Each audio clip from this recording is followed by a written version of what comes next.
Hello everyone, this is Defense Politics Asia, and Putin visited North Korea. As of now, Vladimir Putin have already arrived in Vietnam, and he already left North Korea. But he has left a legacy where it's going to have long lasting and long distance repercussions in terms of geopolitics and global affairs.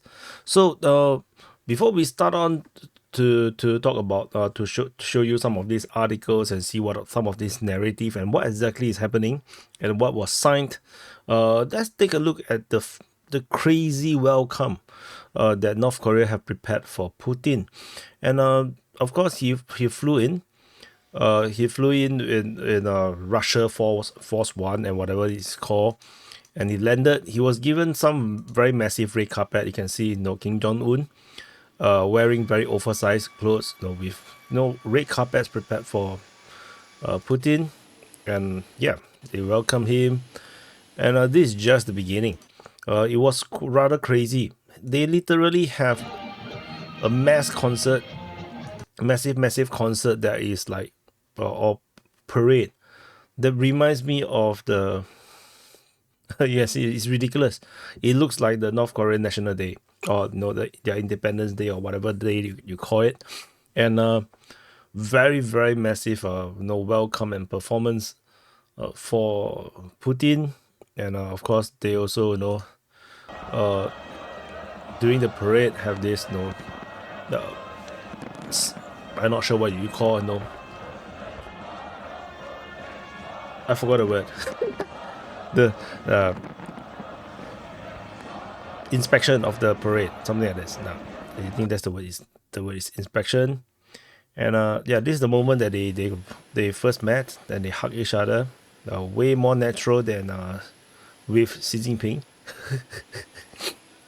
And they also brought him to watch concert. Is this the concert hall? Yeah, they brought Putin to watch concert, and this was a very uncomfortable concert from the very abnormal. There's nothing normal about North Korea. Everything about North Korea is very not normal. Did they have a clip here of this concert? The way they watch concert is very funny. I don't think we have it here. Yeah, they're both just going through the motion. They're really not that interested in the concert. And of course, not this one. This is red carpet. Not sure to where. Or this. Yeah, this is to the show. Yeah, they're supposed to go up this thingy to inspect the parade. Yeah, this is the concert one. It's very funny. You can see how interested they are, very excited. They really enjoy the music, the performance. It's totally interesting, exhilarating, the best concert in the world. And yeah, they look very inspired by the music. Clearly, the choreography of all the clapping and all the waving of the flag. Yeah, both of them know that it's just a show, and both of them are just like, when is this going to be over, kind of thing. And clearly, they are welcome to some ceremony. This, I think, is the dinner, the state dinner, and then they also, I think, sign some agreement. I wonder, do we have that around here? They have this signing of the agreement thing. Yeah, and Putin also drove Kim Jong Un around. So Putin actually gave Kim Jong Un this car. I think this is the second car, the Aurus car. So it's Aurus, and basically Putin actually drove. Yeah, and then now they went for a walk, one-to-one walk. Yeah, they both look very happy. So Kim Jong Un particularly, he looks really happy. And I'll talk about why. There is massive geopolitical reasonings, particularly for North Korea. And this is the moment that they signed the agreement. That they use their hate to block our view, but it's okay. It's okay. We forgive them because we are DPA army. Yeah. So yeah, still big hate. Yeah, big hate. So anyway, and of course Putin made some speech. It's not important. No, all this just to give you a feeling of what it's like. Is very crazy. like UAE gave Putin a massive welcome. I have covered it in one of the commanders briefing, and I thought that was ridiculous. And now North Korea have outdone UAE. So North Korea 1, UAE 0, and it's crazy because we are talking about a time where Russia is massively sanctioned and is supposed to be ostracized, by the rest of the world for invading Ukraine. And somehow the welcome for Putin just get bigger and bigger. It is ridiculous. So let's take a look. So this article posted on PBS is actually by AP. This is not a PBS article. It's an AP article. So, and I'm a little bit unhappy with this article. So just want to go through it, and you probably will understand. I will explain why. So they talk about the signing mutual aid if either country faces aggression, and so the deals. Just want to note, most of the deals are unclear. What it was being signed. We should go through the RT one first, because the RT article is a bit shorter, and because it's Russia Today, it's a Russia state media, so it's a bit more direct, first hand news. So they putting a warm welcome, as you can probably see. They have bilateral agreements and a new comprehensive partnership treaty. So they agree to enhance cooperation in all spheres, as well as defend each other from foreign aggression. So they met, and there's a grand reception, which I already covered. So negotiations. So they say that they both express appreciation for each other's support, and then they have some they have friendship that is based on equality and mutual respect and of each other's interests. And Kim say Putin is the most honest friend and comrade. So it's a second-hand step at Xi Jinping, saying that Xi Jinping is not honest enough. No, because the most honest is Putin, not Xi Jinping. So China, you need to do better at honesty. So, and Russia's upholding of strategic stability and balance in the world.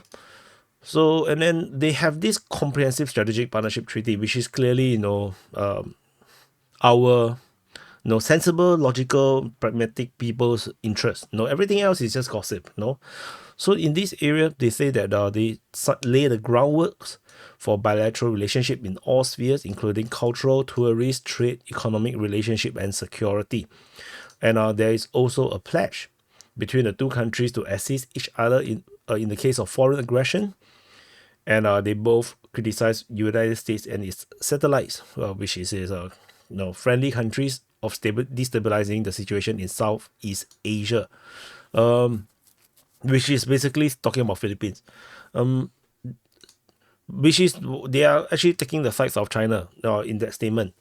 So they say that Putin say that it is North Korea's rights to take reasonable steps to ensure security, and they denounce the indefinite restriction regime imposed on Pyongyang by the United Nations Security Council, and urge for it to be revised.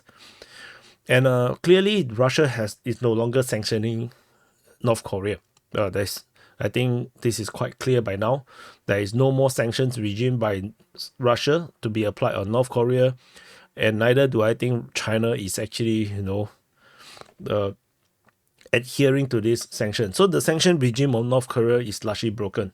I don't think we have heard much about North Korea having some troubles with goods and services and whatnot.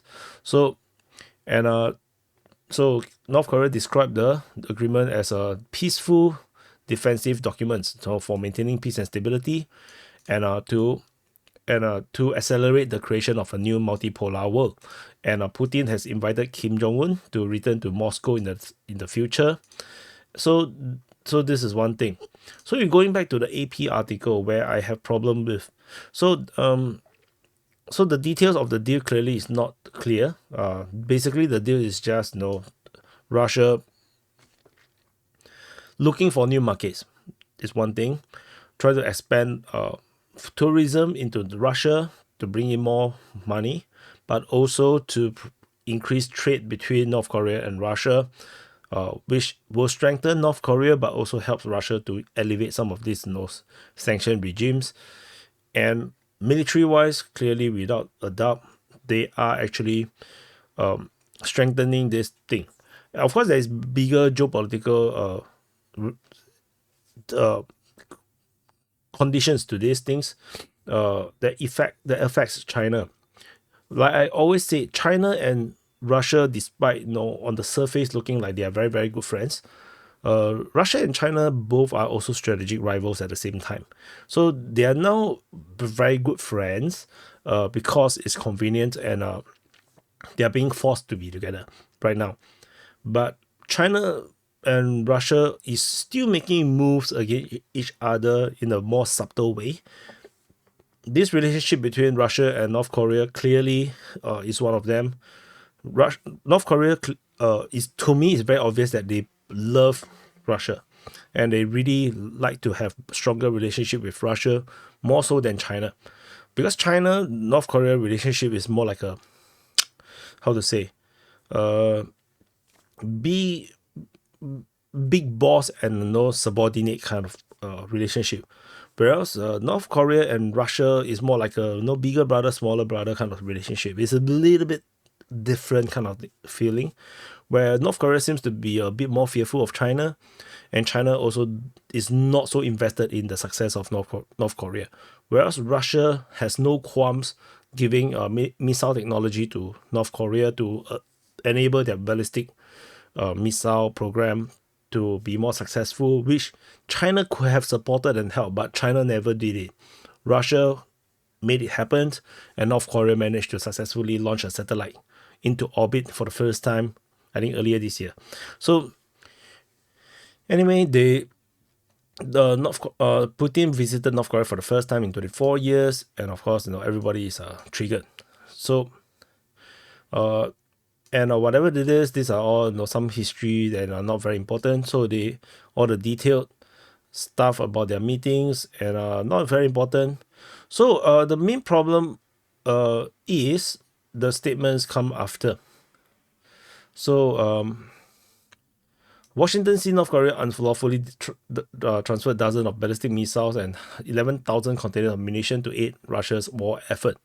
How is this unlawful? I have no idea, because they are literally doing the same thing for Ukraine. So, and they say that this weapon transfer will violate multiple UNSC Council sanctions, which Russia previously endorsed, and clearly they can veto as well. So it does not really matter. Though Russia is one of the permanent members, they can do whatever they want. That's the whole point of a permanent membership. And so other than that, so other stuff, let me scroll down. So there are some of these statements, and okay, so Blinken said that Putin's visit to North Korea illustrate how Russia is desperate to strengthen relationship with countries that can provide it with what it wants for its war against Ukraine, which is just the same as what Zelensky is doing. But Zelensky did it even more. So this is kind of stupid. South Korea's information is a bit more neutral. They said that they're still trying to interpret what is the result of this meeting. And this Sam Green from the Center of European Policy Analysis is the one that triggered me, because clearly he is, I don't know, not qualified to talk about this kind of thing, and his statement being published on AP is ridiculous and disgusting. He said that Putin is beholden to other countries. Previously, it's always the North Koreans coming to Russia. It wasn't the other way around. So he's saying that Putin or Russia's position is so weak to the point that he has to now go to North Korea to beg for something. But the reality is this is actually a mischaracterization of what actually happened. I want to pull up BBC. In September 2023, Kim Jong-un went to Russia. It's not the other way around. Kim Jong-un went to far east of Russia, and Putin went all the way to the far east to meet Kim Jong-un, and Kim Jong-un actually extended his stay in Russia to look at more military stuff and everything, maybe make more deals with Russia. This is September 2023. So Kim Jong-un the North Koreans went to Russia first. But Kim Jong-un don't like to fly planes. He only take train. That's the main thing. And because he only take trains, going to Moscow is very far. So he just went to Vladivostok and basically just went to the Far East and meet with Putin. And of course, they cannot expect Putin to go to North Korea first because protocols. North Korea is the weaker, the smaller brother in the relationship. Smaller brother always visit the bigger brother first. This is what the analyst is trying to say, that it's opposite, but I'm trying to prove to you that it's not true. Kim Jong-un went to Russia first, and then after that, Shoigu, the previous defense minister, was sent to North Korea on this mission. This was actually before. That was before, in July 2023. So Shoigu actually went to North Korea to visit in a high-level military visit. He met Kim Jong-un. He attended their National Day parade, and actually helped to coordinate and allow North Korea to successfully launch their satellite into orbit, sort out their ballistic missile programs and everything. So with this help, then Kim Jong-un went to Russia, meet Putin, and invited Putin to go to Pyongyang. Which is the current visit that we are looking at right now. So this statement is actually wrong. This is actually pure propaganda, and I have to condemn this because it's like he is not monitoring North Korea well enough. Like I'm not even monitoring North Korea closely, and I already know that Kim Jong-un visited first, and before Putin visited North Korea, the defense minister came first. So how can he make this kind of mistake? Is nonsensical. He said that the trip is to make the West nervous. It's ridiculous. There is way more stuff than just making you feel bad. So I mean, this sounds very woke, and I think that if woke culture go into think tank, I think this think tank is doomed. So so this is the current situation regarding reported by AP. Reuters have this is BBC. So Reuters have a slightly different. This is published by Gulf Today. The article by Reuters is a bit better, or a lot better, I guess, which is a bit more neutral seemingly. So they talk about the mutual defense pledge, which is a very significant move between North Korea and Russia, and then this actually allows Russia and North Korea to get back the USSR North Korea kind of security guarantee. But at this moment, it doesn't look like a military alliance just yet, but it's very, very close to that. So, and furthermore, let me see what else do they have on this article. So, North Korea has a defense treaty with China, but does not have an active military collaboration with Beijing that like it has developed with Russia over the past year. And then this is exactly what I've said. While they have this defense treaty with China, it is not in China's interest to have a very powerful North Korea. So, which is why China never really invested in developing North Korea's military per se. And but Russia is very interested to do it because before you know it, suddenly all of Russia's ally will be surrounding China, and just like what the United States is doing to China. So long term, it's a long term strategic plan. There is no permanent friendship between countries. So and sometimes friends are the most dangerous thing, in the international politics.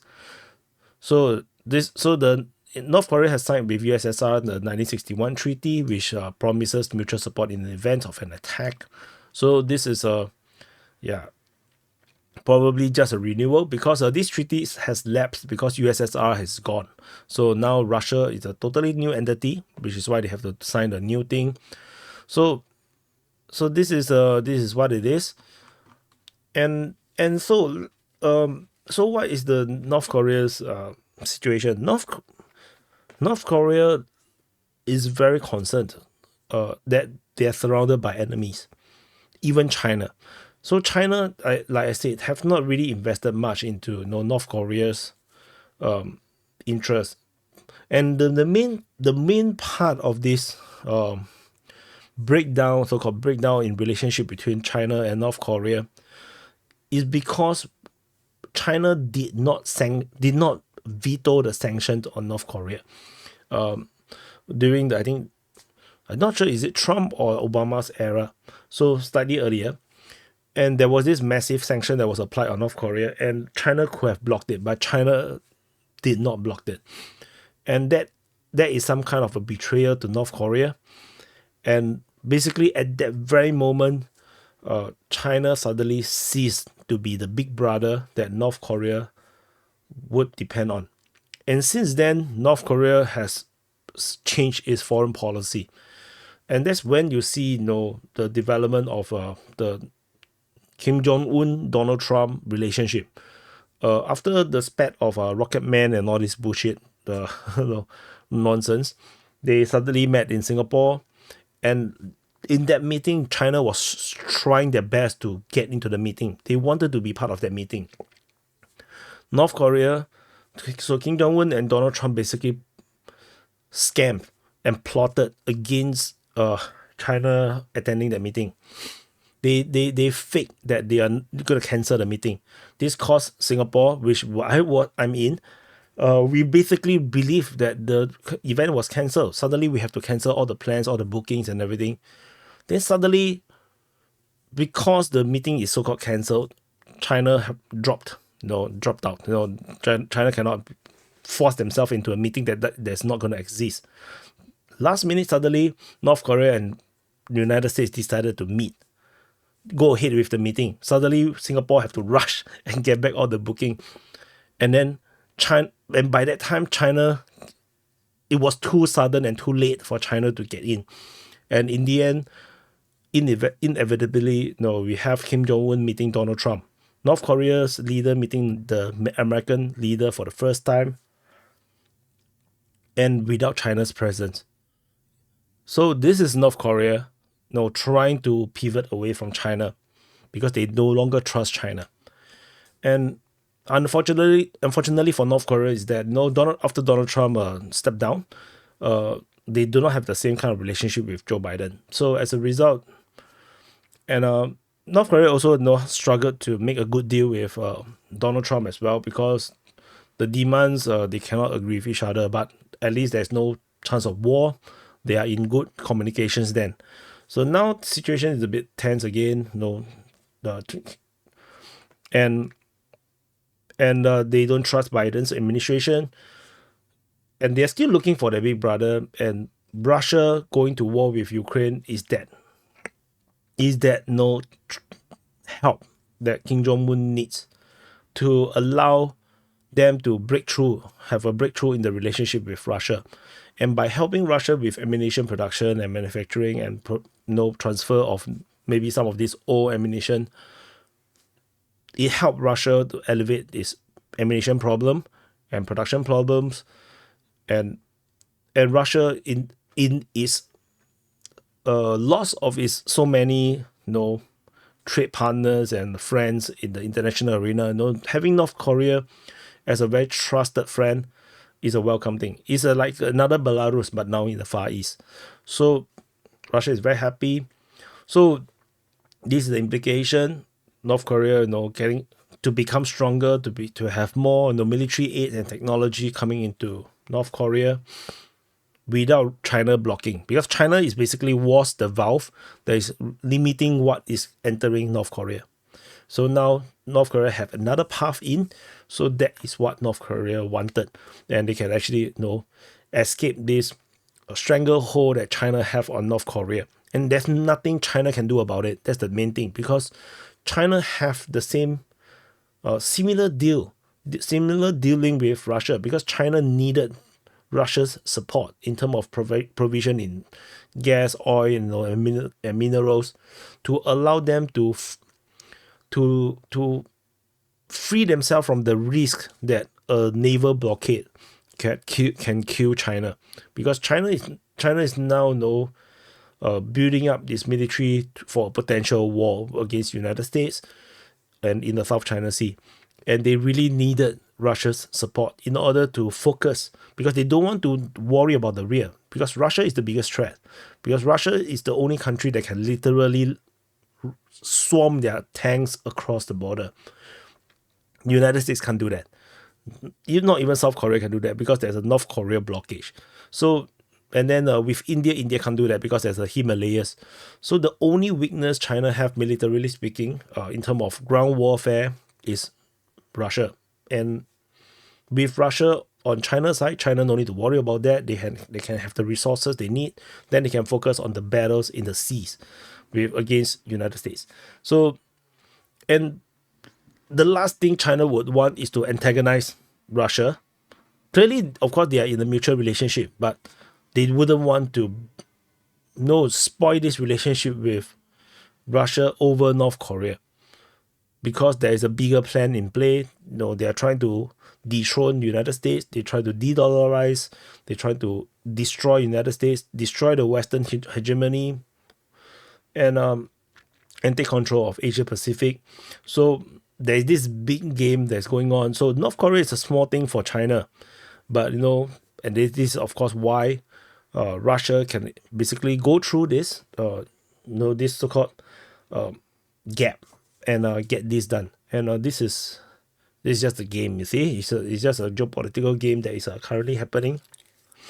And like I said, China can't do anything about it. The other part is Vietnam, that North Korea, Russia is currently visiting. Putin is visiting, and Vietnam, of course, have its own geopolitical situation. Vietnam is very, very similar to North Korea, where on the surface they are very good relationship with China, but actually they are not. They are also extremely afraid of China, and Russia is that big brother for these two countries to have a hedge against China, so that they will not end up all alone in a potential war with China. Clearly, North Korea is unlikely to go to war, but with China, Vietnam would, however, because of South China Sea. So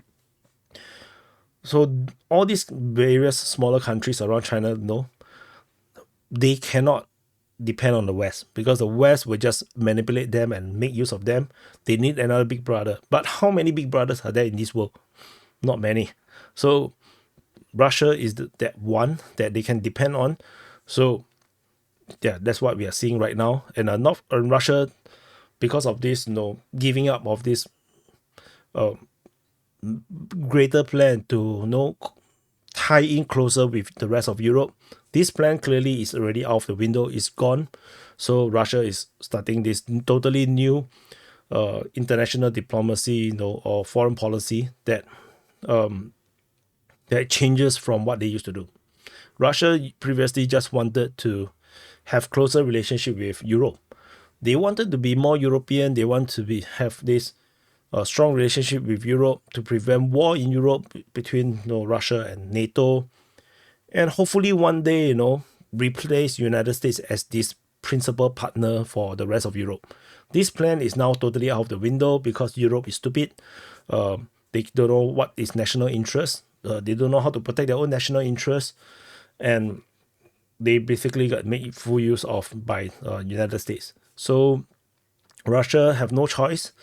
They can't deal with stupid leaders, because how do you make deals with people who are stupid? So they have no choice. They have to move on and find a totally new foreign policy. This is also why you see Russia going to Africa, Middle East, Central Asia, which is they already have control with, and now strengthening relationship with their friends in East Asia and Southeast Asia. So there are still some articles. So there's this mutual defense deal. I don't think they have much more around here. in this article, and this one, Kim vows to back Russia unconditionally. I'm so blur, and yeah. So, but I don't really see much. This particular article by Daily Breeze has a lot more quotes, and but the quotes, North Korean quotes are usually very bombastic, not very important. So this is the analysis of the situation, or the development between North Korea and Russia, and the implication to the wider world. And I would say that it's a very strong and good move by Russia to take advantage of this timing. North Korea is desperate for a big brother. They are desperate to get out of the sanctions. They're desperate to trade. Russia is giving them that, because Russia themselves is getting sanctioned. So what's the point of holding the sanction against your own friend? So this is the development, and it also helps to build a strong friend, a second Belarus, eventually, and to hedge against China, to put pressure on China, and this all works out perfectly for Russia, and also for North Korea. So yeah, this is what it is. So thank you for watching. Let me know what you think in the comment. Clearly, I know some of you guys totally disagree that Russia and China have problems, but play more computer games. You will know. You will always want to destroy your biggest partners eventually, because eventually they may actually become a threat to you. And there is no permanent friend in international relationships, only mutual interest. And when the mutual interest ends, or the mutual interest ends, that's when you have problems. Just watch what happened between USSR and the West and the Allies in the World War II.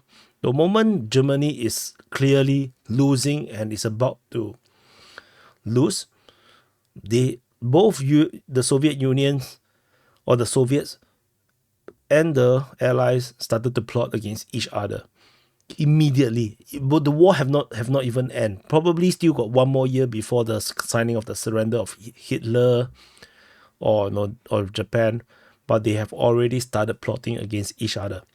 And that's what Russia and China, both of them, are building up. Now they have mutual interest, but this may not last forever. The moment United States collapse, perhaps, hope not, but a civil war happened in United States that would totally pull United States out of international relationship, because they will have no time to deal with international relationship. They will be fighting each other. Europe will go into chaos because of the lack of US support, and their sanction on Russia would not be able to be good to go around with, because suddenly without United States, all the oil country will just don't give a damn about Europe, and Europe will capitulate largely, and the world will suddenly change. And with the collapse of the entire West, who is the main power in that world? It's going to be China and Russia, and then they will be fighting each other for sure. So of course, not in a mutual war, not in a war, because Russia and China war will be nuclear. So no war, but they will become strategic rivals, a more clear one.